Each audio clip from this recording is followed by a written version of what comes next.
नमस्कार दोस्तों, मैं Kamal Yadav India go fast company का एमडी आपके सामने फिर से उपस्थित हुआ हूं। दोस्तों, एक नई सोच, एक नई ऊर्जा के साथ में। दोस्तों, आज हम डायरेक्ट सेलिंग के बारे में जानते हैं। आखिर डायरेक्ट सेलिंग है क्या चीज़, आज इसके बारे में हम विस्तार से जानते हैं। सेल्स कोई आज का टॉपिक नहीं है, ये तो सदियों से चला रहा है, हमारे दादा परदादा के ज़माने से होता चला जा रहा है। पहले पैंट लगा करती थी, पैंट 10 दिन में 15 दिन में लगा करती थी, क्योंकि उस वक्त लोगों की ज़रूरतें कम थी।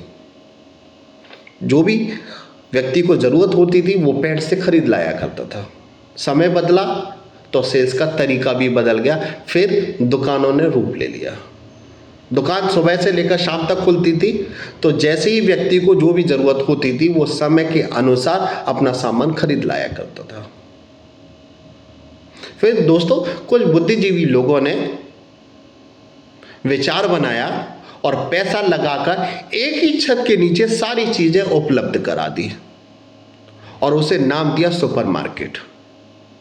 सुपरमार्केट में आपको मिठाई भी मिल रही है, कपड़े भी मिल रहे हैं, जूते भी मिल रहे हैं, किराने का सामान भी मिल रहा है, सारी चीजें एक ही छत के नीचे उपलब्ध करा दी है।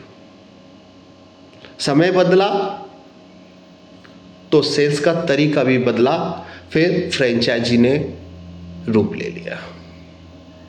बहुत सारी कंपनियों ने फ्रेंचाइजी बांटना स्टार्ट किया। टाटा है, बाटा है, रेमंड्स है, तमाम कंपनियों ने फ्रेंचाइजी देना स्टार्ट किया। पर दोस्तों, फ्रेंचाइजी में एक छोटी सी प्रॉब्लम थी कि एक शहर में 10-20 लोगों को ही फ्रेंचाइजी दी जा सकती है, सारी जगह पर फ्रेंचाइजी नहीं बांटी जा सकती। एक शहर में 50, 100, 200, 500 लोगों को फ्रेंचाइजी नहीं दी जा सकती। फिर दोस्तों, कुछ विद्वान लोगों ने दिमाग लगाया और उन्होंने इस चीज़ के बारे में गहरा अध्ययन किया कि जो हम फ्रेंचाइजी दे रहे हैं, हम ऐसा क्या कर सकते हैं कि हम किसी को भी फ्रेंचाइजी दें तो वो भी किसी को फ्रेंचाइजी दे सके। दोस्तों, तब हुआ डायरेक्ट सेलिंग का जन्म। डायरेक्ट सेलिंग में जब हम किसी भी कंपनी में ज्वाइन हो जाते हैं, हम किसी भी कंपनी की फ्रेंचाइजी ले लेते हैं, तो हमें अथॉरिटी मिल जाती है कि हम किसी और को भी फ्रेंचाइजी दे सकें। कंपनी का एक सिस्टम होता है, उस सिस्टम के अनुसार आप तय राशि के अनुसार आप कोई प्रोडक्ट परचेस कर लेते हैं कंपनी के सिस्टम के अनुसार, तो आप भी फ्रेंचाइजी के मालिक बन जाते हैं। फ्रेंचाइजी के मालिक बनने के बाद में आप किसी को और को भी फ्रेंचाइजी दे सकते हो, यानी कि उसको भी प्रोडक्ट सेल कर सकते हो। और जब वो व्यक्ति प्रोडक्ट सेल करता है तो आपको उस पर कमीशन मिल जाता है। अब कमीशन की जहां बात आती है तो लोग कहते हैं कि डायरेक्ट सेलिंग में कमीशन आता कैसे है। तो दोस्तों, मैं आपको बताना चाहूँगा, मान लीजिए कोई भी चीज़ जब मैन्युफैक्चरर से बनकर निकलती है और वो ग्राहक तक आते आते क्या वो मैन्युफैक्चर कॉस्ट में ही मिलती हैं? नहीं, उस पर कई सारे बीच के जो मीडिएटर होते हैं, बिचौलिए होते हैं, उन सब का कमीशन होता है। जो चीज़ 2 रुपये में बनकर तैयार हो रही है वो ग्राहक तक आते आते 10 रुपये की हो जाती है। और जो बीच का जो पैसा है वो ही पैसे को यूज़ करके कंपनी ने डायरेक्ट सेलिंग में एक सिस्टम बनाया, एक प्लान बनाया। उस प्लान के अनुसार आपको कमीशन के तौर पे बांट दिया।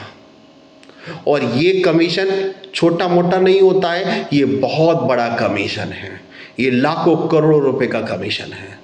तो दोस्तों, आप किसी भी बात से कंफ्यूज मत हुइए। डायरेक्ट सेलिंग कोई अनोखा काम नहीं है, ये हम पिछले काफ़ी वर्षों से करते चले आ रहे हैं। बस सिर्फ समय बदला है और सेल्स का तरीका बदल गया है। आज नए ज़माने का नया तरीका आ चुका है डायरेक्ट सेलिंग। डायरेक्ट कंपनी से लेकर हम डायरेक्ट आप लोगों को मुहैया करा देते हैं, और जो बीच में 40-50% का जो कमीशन बचा हुआ है, जो डिस्ट्रीब्यूटर और C&F और शॉपकीपर से जो बचा हुआ पैसा है, वो सारा पैसा बचाकर डायरेक्ट सेलिंग ने एक प्लान के तहत आप ही लोगों को डिस्ट्रीब्यूट कर दिया है। तो दोस्तों आप कंफ्यूज मत होइए। आप अगर किसी भी डायरेक्ट सेलिंग कंपनी में हैं तो बिंदास होकर काम करिए, या आप करना चाहते हैं तो आप किसी भी डायरेक्ट सेलिंग कंपनी को ज्वाइन करिए और अपने सपनों को साकार करिए। इन्हीं शब्दों के साथ जय हिंद, जय भारत।